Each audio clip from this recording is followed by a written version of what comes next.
Gatinhos, tudo bem aí? Eu sou Angel the Starchieri e hoje eu trago pra vocês um assunto bem interessante abordado no terceiro arco da série Gatos Guerreiros, que é o Power of Three, que é a questão de vocação e escolha de carreira durante a fase de estudante. Algo que acontece com os personagens Pata de Azevinho e Pata de Gaio, mais com a Pata de Azevinho, ao meu ver, durante o primeiro livro do arco, que é o The Sight, ou A Visão. Mas enfim, sem mais enrolações, vamos começar o vídeo!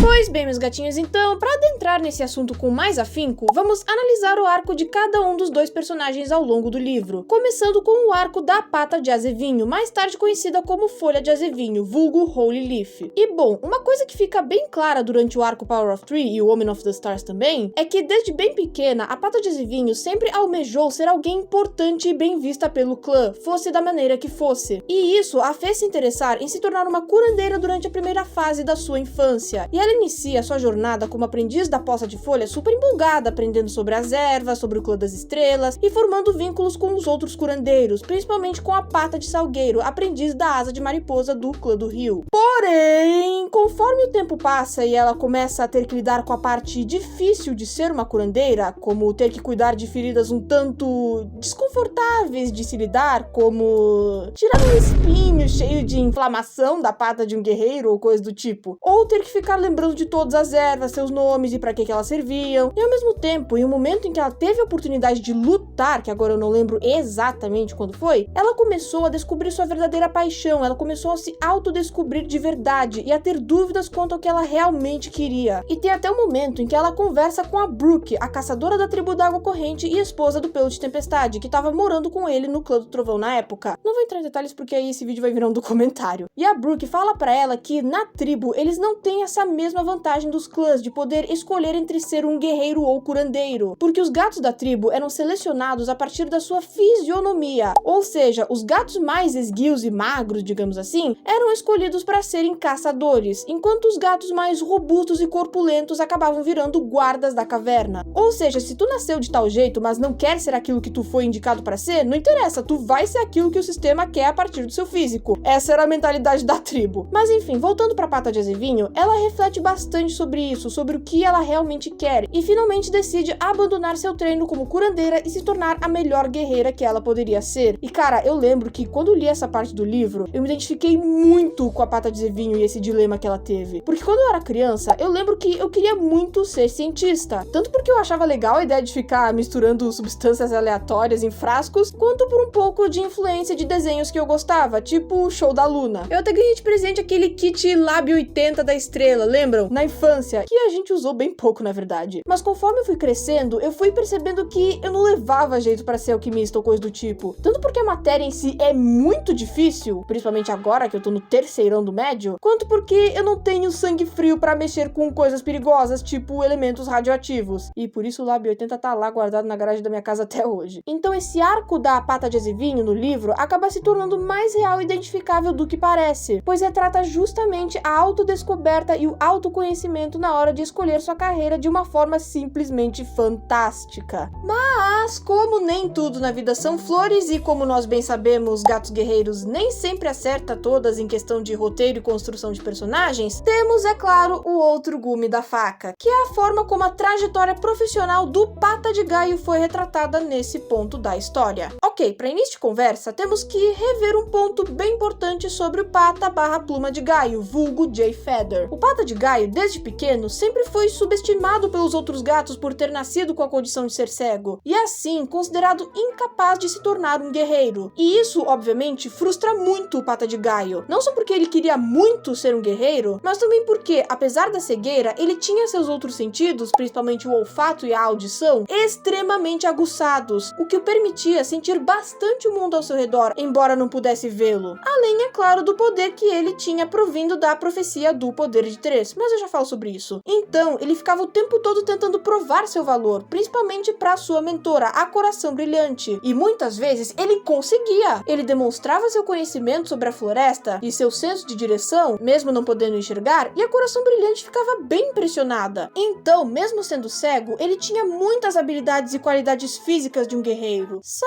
que, em uma fatídica noite, o Pata de Gaio acaba tendo um sonho com dois guerreiros da Floresta das Trevas, o Estrela Tigrada e o seu filho, Geada de Falcão. E antes que os dois conseguissem convencer o aprendiz a entrar pro lado sombrio da força, aparece ninguém mais ninguém menos do que a Folha Manchada, que leva o Pata de Gaio para onde ele pertence, segundo as palavras dela. Cara, eu queria muito saber, genuinamente, eu queria saber que pira é essa que o Clã das Estrelas tem com a Folha Manchada? Tipo, o que ela tem de tão especial assim? Na boa, tem tantos gatos no Clã das Estrelas que contribuíram muito mais pros clãs em vida e que são tão mais sábios e emocionalmente amadurecidos que serviriam bem mais como mensageiros e até mesmo guias espirituais pros gatos vivos, e eles vão lá e me mandam a Folha Manchada, que só servia para dar remédio pros outros e ainda ficava dando em cima do Estrela de Fogo mesmo depois de morta, véi. E depois ela afastar o Pata de Gaio dos dois encapetados, que ela faz? Ela simplesmente impõe a ele que ele precisa se tornar um curandeiro para cumprir o destino dele na profecia. Pois é. E quando o Pata de Gaio retruca dizendo que ele quer ser um guerreiro porque ele quer ser um guerreiro, ela ainda grita com ele e bota ele para dormir para ele sair do sonho para não discutir mais. E depois ele passa o livro inteiro carrancudo e rabugento, mais do que ele já era. E mesmo que ele tenha se acostumado e até gostado, entre aspas, dessa profissão de curandeiro com o tempo, fica bem explícito que ele só virou curandeiro por obrigação e que ele odiava essa carreira no começo. E mano, essa sequência toda da história me dá tanta raiva, não só porque faz meu desgosto pela Folha Manchada só aumentar ainda mais e contradizer aquela história de que o Clã das Estrelas não controlava os gatos da floresta, mas também porque eu sinto que podia ter sido escrito de uma maneira tão melhor. Para mim, teria sido melhor se a Folha Manchada tivesse chegado no Pata de Gaio e falado: olha, J-Pal, você pode escolher entre seguir seu coração ou aceitar seu destino, mas fique sabendo que suas escolhas terão consequências, boas ou ruins, e vão afetar quem você mais ama. Isso teria sido muito melhor, principalmente para desenvolver o caráter e bom senso do J-Pal, porque mesmo que ele sempre tenha tido essa personalidade mais temperada, digamos assim, no primeiro livro em específico, apesar dos pontos positivos que eu falei antes, ele era insuportável. Ele era birrento, marrento, mal educado, vivia se metendo em confusão, era grosso com todo mundo o tempo todo, e tipo, eu entendo que era chato ter os outros gatos toda hora te tratando como alguém que sempre precisava de ajuda, mas poxa vida, custava o moleque ser mais gentil e prudente pelo menos uma vez na vida? Então teria sido muito melhor para o desenvolvimento do personagem se ele tivesse tido a oportunidade de escolher entre fazer o que ele queria e fazer o que ele julgava melhor em prol daqueles que amava, porque aí ele poderia finalmente provar seu bom caráter e crescer como personagem. Mas não, as Erins fizeram tudo o contrário, conseguiram piorar ainda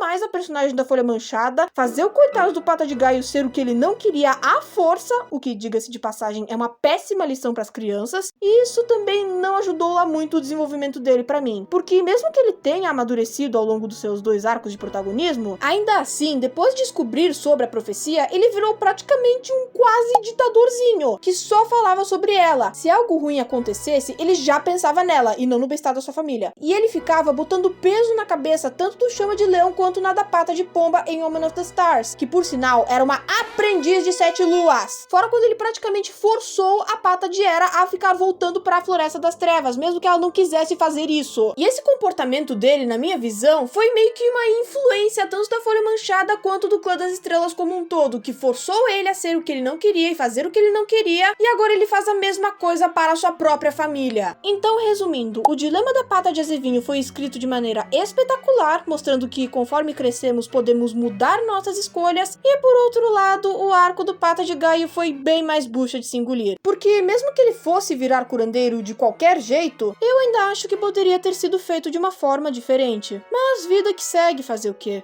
E bom, meus gatinhos, então esse foi o meu vídeo falando sobre como o Gatos Guerreiros abordou o tema de vocação vocação e escolha profissional durante a fase de estudante. Eu espero que vocês tenham gostado do vídeo e me digam vocês, qual é a opinião de vocês sobre esses dois arcos que eu analisei no vídeo? Vocês acham que eles foram bem construídos? Acham que eles poderiam ter sido feitos de uma forma melhor? E vocês conhecem mais algum caso onde vocação e escolha profissional foi retratado na série? Deixem nos comentários para eu saber. E se vocês gostaram desse vídeo, não se esqueçam de deixar seu like, se inscrever no canal, ativar o sininho para receberem as notificações, assim vocês não vão perderem nenhum vídeo meu, e compartilhar esse vídeo com algum amigo ou familiar. E aproveita também para me seguirem no Instagram, que é @StarkiriAngelOficial, e no DeviantArt, que é StarkiriAngel. Mas enfim, é isso, meus gatinhos. Eu vou ficando por aqui. Até breve, um grande abraço e tchau, tchau!